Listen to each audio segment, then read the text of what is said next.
Hello and welcome again to the Writer Review. This is Eric Carrod Writer, and this week we're going to be taking a look back at the 2009 sports comedy drama titled Whip It.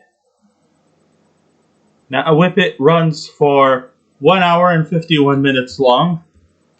It is directed by Drew Barrymore, and the script was written by Shawkat, who also wrote the novel Derby Girl, which this movie is based on, by the author herself, Shawkat, who in the roller derby community, she was known by many as Maggie Mayhem.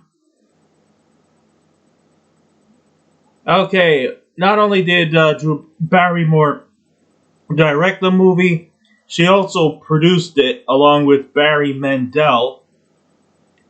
The score was composed by the Section Quartet, the cinematography by Robert D. Yeoman, and it was edited by Dylan Teichner. And the stars of the movie are Elliot Page, Marcia Gay Harden, Alia Shawkat, Daniel Stern, Carlo Alban, Jimmy Fallon, Landon Pigg, Kristen Wiig, Zoe Bell, Drew Barrymore, Andrew Wilson, the brother who's not Owen or Luke, but an older brother actually. We also have Juliette Lewis, Ari Graynor, and Harmar Superstar. So, Drew Barrymore has always brought something awesome in the Hollywood film industry. Coming from a family of entertainers dating back from the golden age of cinema, Drew Barrymore she's pretty much has done it all. I mean, she's been in the biz since she was 6. With the E.T. movie and Firestarter. And her roles just continuing and going on. In her directing debut, Whip It, Barrymore tells the story of an independent-minded teenager who has her own aspirations in finding her own walk of life that may not sit well with others. But it's her dreams, and nobody and nothing will stand in her way. And sure, it might follow and depend on the plot structures of Hollywood tradition. The underdog who lacks experience eventually gains experience. She gets kind of like maybe ridiculed by a teammate or so, but then eventually ends up finding the respect. Sure, we've seen this plot structure, this cliche, hundreds and hundreds of times till it's practically done to death. But it's still, very high in comedy. It's also inspiring, edgy, and also quite action-packed, especially the roller derby scenes, which are really, really bone-crushing, spine-chilling, but always energetic and full of great atmosphere. It's a rare treat that the movie is centered around the tough and dangerous sport of roller derbying. Yes, many people have often never took roller derbying very lightly. I mean, at one time it was pretty much almost like a sideshow spectacle. But as the years have gone by, roller derbying has actually evolved and has actually become more competitive and has actually have helped solidify more teams coming in. And it's actually taken more as a sport and less as a spectacle as the years gone by. But since this movie came out in 2009, roller derbying was still kind of relatively new. So we really don't know too much about roller derbying, but as time goes on, we start to actually know what it's all about. And it's more than just a sideshow spectacle. It actually has become more and more taken as a serious sport. It's almost like hockey. It's almost like wrestling. It's, I mean, it's still, there's still a lot of bumps. There's still a lot of bruises that they take. And, it could make you or it could break you. But I think the movie follows the trajectory of follow your own dreams and just go with what you feel is right for you and not let others tell you what's right. You have to decide on your own. And maybe people may not particularly might I know people may not particularly like the decisions you make. It's your decisions. Go for it.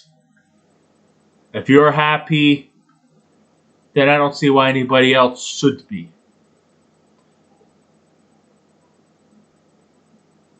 So Elliot Page at that time was already making a name for herself. That in this movie, that they play a role that shifts and counteracts from their previous films at a time like Juno and Hard Candy. Elliot Page has made a name for themselves in these movies. I mean, they won an award for Best Actress in a Leading Role in the movie Juno. So Elliot Page has kind of positioned themselves as a veteran already.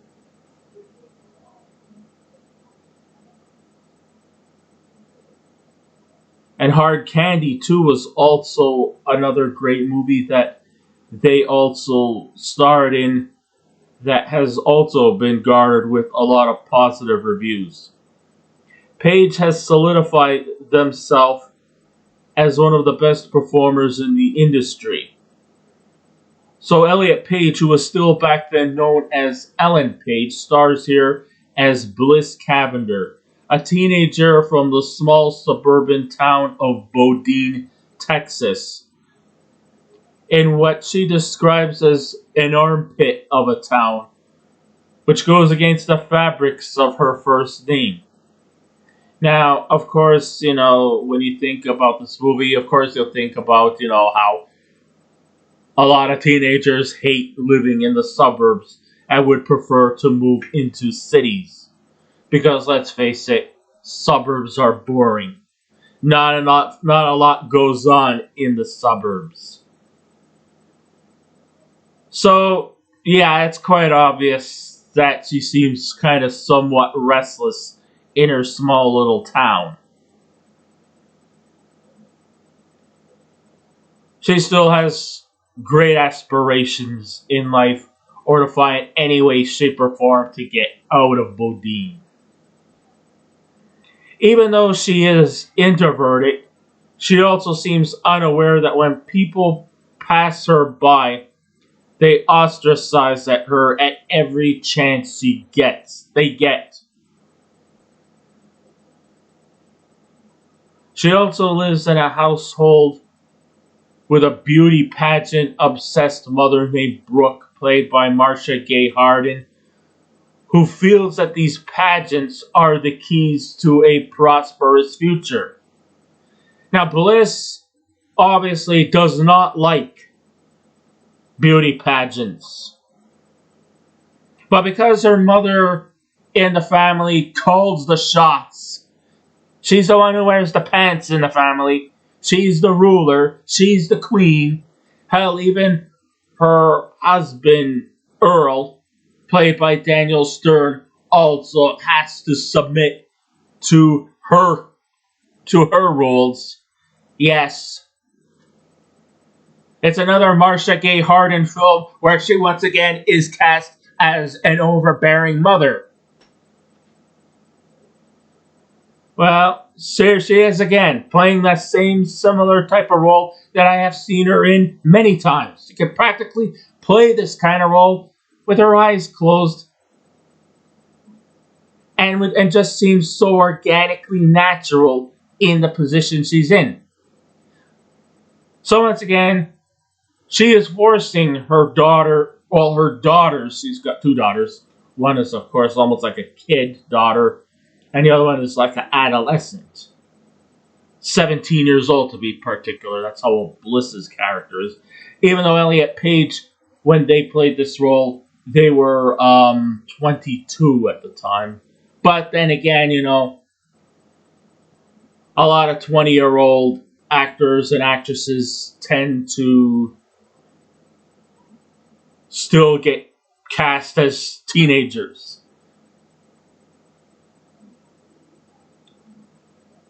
Anyhow, Brooke believes that beauty pageants are the keys to a prosperous future. Obviously, Bliss is not at all thrilled about these pageants, referring to them as archaic and old school, and wants to carve another path for herself, which could probably defy everything that her mother stands for. While she wants her daughter to be more ladylike, Bliss doesn't really give two fucks about that. So one day when she sees a woman's roller derby tournament from a pamphlet located in nearby Austin, she, along with her friend Pash, played by Alia Shawkat, they go to the city and they try out for auditions. Of course, to get through this journey, she has to lie about her age because they won't take anybody under 21. So she says she's 22. She lies to her mother Brooke and her father Earl, played by Daniel Stern, while also at the same time she abandons her friend Pash. She meets a handsome musician named Oliver, played by Landon Pigg.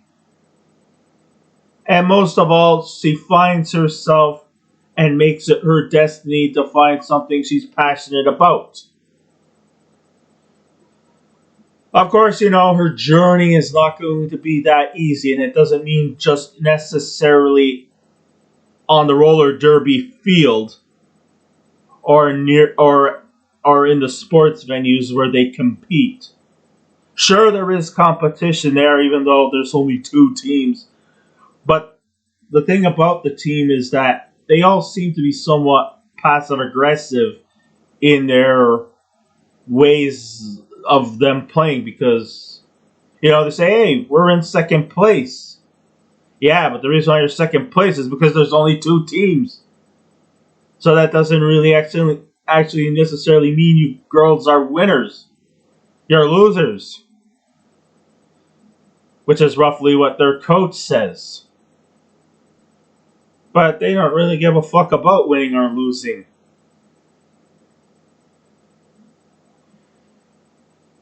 And of course, the roller derby atmosphere is rough and dangerous. But Bliss, she is bound and determined to turn the team around and actually make them into winners. Now, Bliss seems to somewhat get along with most of the teammates. There is, of course, one in particular who doesn't seem to take kindly to Bliss Cavender's sudden roll into success. And her name is Iron Maven. Yeah, it seems that a lot of these teammates on her team have these really cool names like Maggie Mayhem, Eva Destruction, Rosa Sparks, Um, Bloody Holly. Instead of Buddy Holly, Bloody Holly. What else is there? Smashley Simpson. You know, and even the coach also has a rather cool pet name, Alias. And of course, Bliss Cavender on the roller derby team. She goes by the name of Babe Ruthless.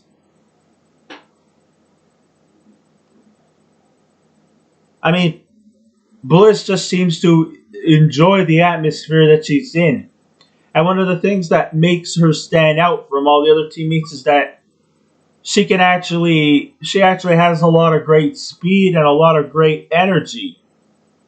Sure, she still gets pushed around, and sure, she still takes a lot of falls.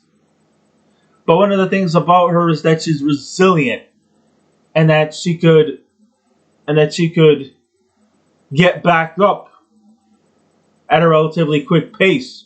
You may push her down, but she gets back up again. Now, I'm not really particularly familiar with the world of roller derbying, but I do notice that they do a lot of dirty tactics, and I don't think it's actually legal to clothesline your opponents. I see a lot of cross-checking too, which in hockey is a penalization, but I guess roller derby, they just let that one go too. I'm not sure if that too is against the rules there. I mean, okay, I admit roller derbying is not ballet, but still,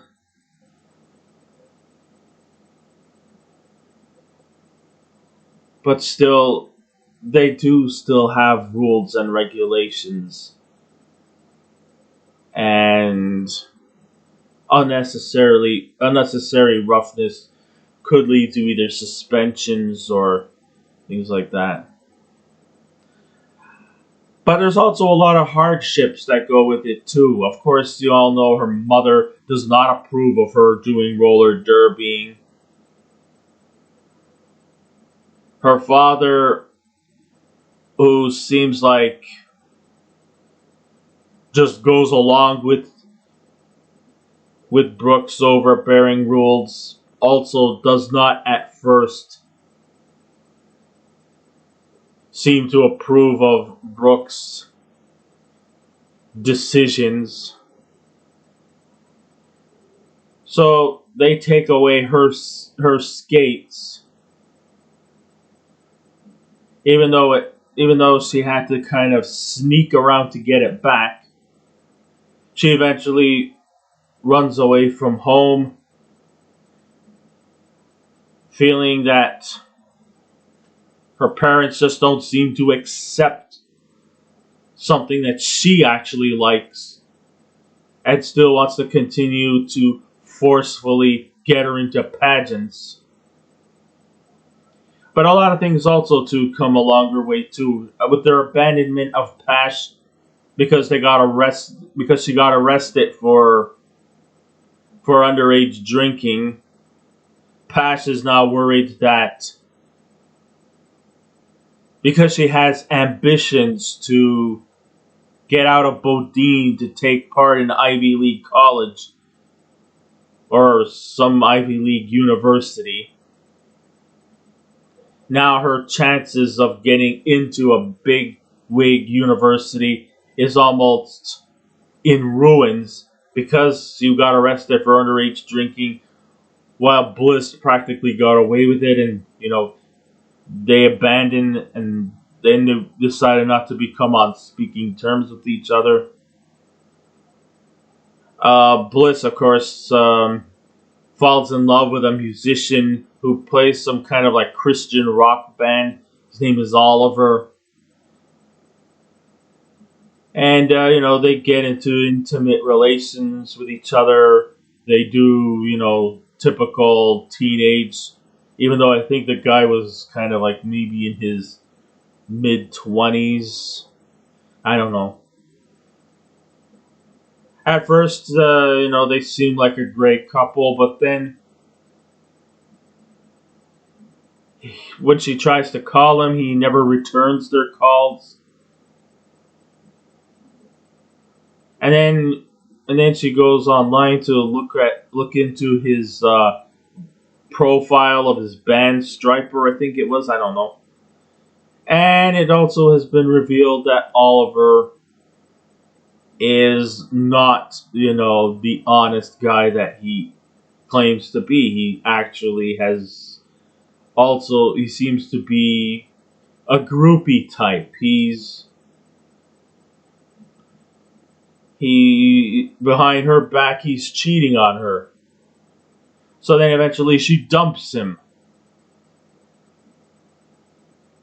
And then, Iron Maven, played by Juliette Lewis, who had a lot of great disdain for her, actually decided that she was going to blackmail Bliss into telling them the truth that she's not the age they all think she is, that she's not really 22, but she's only 17. She asks, can you guess how old I am? In a polite way, she says, 27? Try 36. And that she also says to her, hey, you like roller derby, just don't make this your calling. You might be young and active at 17 years old, but just wait till another few years' time. Once those injuries and those wounds start to take its toll on you. And also just to remind her that the other members of the team also have other jobs that they depend on. Because you never know. And I think this also stands universal to a lot of athletes too. Whatever sport you wish to take. Most of them also would have to do another job just in case. Because let's face it, athletes are not going to be athletes forever. I mean, what's the span of a hockey player? Maybe at the most 20 to 25 years. But then after that, what happens then? Where will you go? You're probably not going to stay in the hockey field forever. You may need to find other career options. And there's no guarantee that you're going to be on the rink for 20 to 25 years. Well, this is kind of like a bit of a warning to the 17-year-old vulnerable Bliss Cavender. She's not going to be playing roller derby for the rest of her life. She'll have to also look for other career options.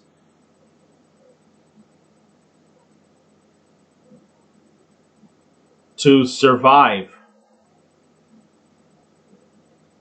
But eventually, things, of course, like in these kind of movies, they do tend to work out in the end, and they do have some bittersweet payback in the end. Paige's mother accepts the fact that Bliss is into roller derby after being somewhat subtly persuaded by Earl that, hey, why should we stand in the way of her? If this is something she likes to do, just let her. You know. Even though Brooke still doesn't accept Bliss from doing taking part in roller derbying, she's got she's not gonna stand in the way. And I think parents sometimes need to learn that kind of valuable lesson. Let children choose their own field for them, not you to decide for them. Let them choose their own paths.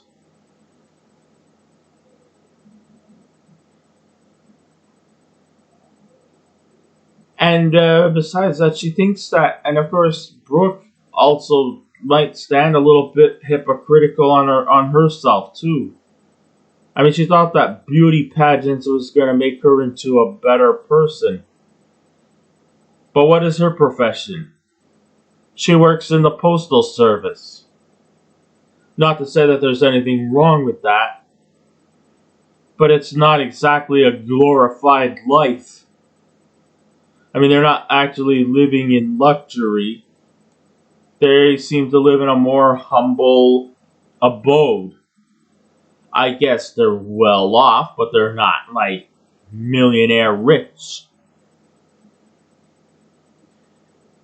So that's kind of something that really doesn't sit well in some areas. But at least she learns a valuable lesson. At least one of the things about this movie, though, is that there is no real clear-cut villain in this movie. So that's one thing I like. And though the plot of the film rests on a predictable note and may not offer anything new, it's the minor details that hit the right tone as we anticipate with open arms as to the next project Miss Barrymore will direct next. Some might say it might be lazy writing or just predictable stuff or formulaic, which it was. I will say that. But it's wonderful that Miss Barrymore did her research when she hired former roller derby star, now author Shauna Cross, aka Maggie Mayhem, to write the script, making the sport very few people know as authentic as possible. I mean, roller derbying is still relatively new in the sports community, and it has grown and evolved. And it's not just a spectacle anymore. It's great that they made Brooke into a foil of a character shine. Because, like a lot of people, we know very little about what goes on in roller derby. And of course, whatever people don't understand, they obviously don't approve.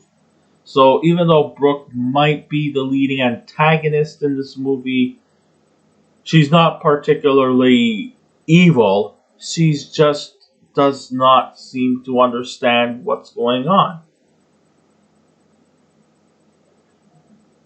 And, many people might say Iron Maiden may come across as being sort of a jealous rival and has some level of antagonism, but then again, even her too is not like full blown evil.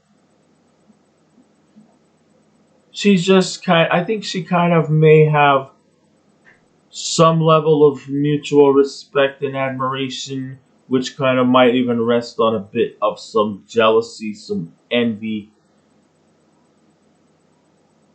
Because Bliss starting to progress at such a young age, but she also gives her the word of warning that it's not going to be like that for the rest of her life.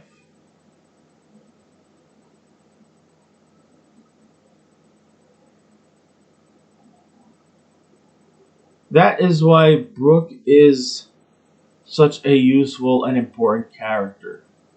I won't call her, like I said, she's not a villain in particular, but a person who lacks the knowledge of her daughter's calling and doesn't understand that people don't always think the same way. Everyone's different. And she and Bliss need to come to terms that parents shouldn't indoctrinate others into their world, but let their child choose a world for themselves. That's the important Brooke needed to learn here. And she had to learn it a bit the hard way. And though Elliot Page carries the film on their shoulders, they are on their own. The movie itself has a predominantly female cast, and they all have unique and diverse personalities that are all very relatable. The world of roller derbying consists of some of the toughest, strongest, and even most dangerous females around. And it definitely has no room for the weak or submissive. But at the end of the day, these are just the coolest people you really want to hang around with. Even the rivals tend to also hang around with each other. And when they're not roller derbying, they They paint the town red, drinking, and just casually hanging out with each other. They are not as Amazon as people who dismiss them think they are. I mean, they too are human beings who also have lives outside of roller derby. Backed by fine performances by Kristen, Wiig, Zoe Bell, Juliette Lewis, Eve, and even the director herself, Drew Barrymore, they look and act and even sport cool names like Babe Ruthless, Maggie Mayhem, and Eva Destruction. These are just real awesome names that that anybody can get. I mean, sure, there are male performers in here who give it their all, like Daniel Stern. He's in some ways kind of sympathetic, and eventually softens up and approves of his daughter's destination. Jimmy Fallon adds some great comic relief as the sports announcer Johnny Rocket, and the forgotten Wilson brother Andrew, brother of Owen and Luke, as the head coach. I mean, they also too offer something on the table that just makes the narrative and the story just work out very, very well. The action that follows on the roller derby track is definitely fast paced and makes this almost 2 hour movie roll at a relatively quick pace. I thought I was going to be watching a 90-minute movie, and I was like, whoa, we're almost near the 2 hour mark. That's impressive. The rules were explained in a way that doesn't insult your intelligence, while at the same time gets the viewer a better understanding of the rules that doesn't catch the viewers off guard. Even though I know very little about roller derby, at least watching this, I got to see just where they were going. So if you're into sports movies that has a touch of coming-of-age drama with some levels of humor and girl empowerment that doesn't go into full-blown, in-your-face feminism, then you'll enjoy Whip It. I think Drew Barrymore did a wonderful directing job, and I hope she can produce more films like this in the future. Well, we still kind of like to anticipate what our next project will be. Hopefully it'll be something special. And I guess that's all I have to say. If I was to give this movie a scale out of 10, I would definitely give Whip It a 9 out of 10. So I guess this ends my writer review. Thank you all for listening in. If you wish to subscribe to my channel, please feel free to do so. If you wish to leave a comment, go right ahead. But just remember the 3 simple rules: be kind, be courteous, and please refrain from any rude comments. And I'll be back again with another movie review. So until next time, this is Eric Writer saying, keep watching those movies, and I'll see you around. Goodbye.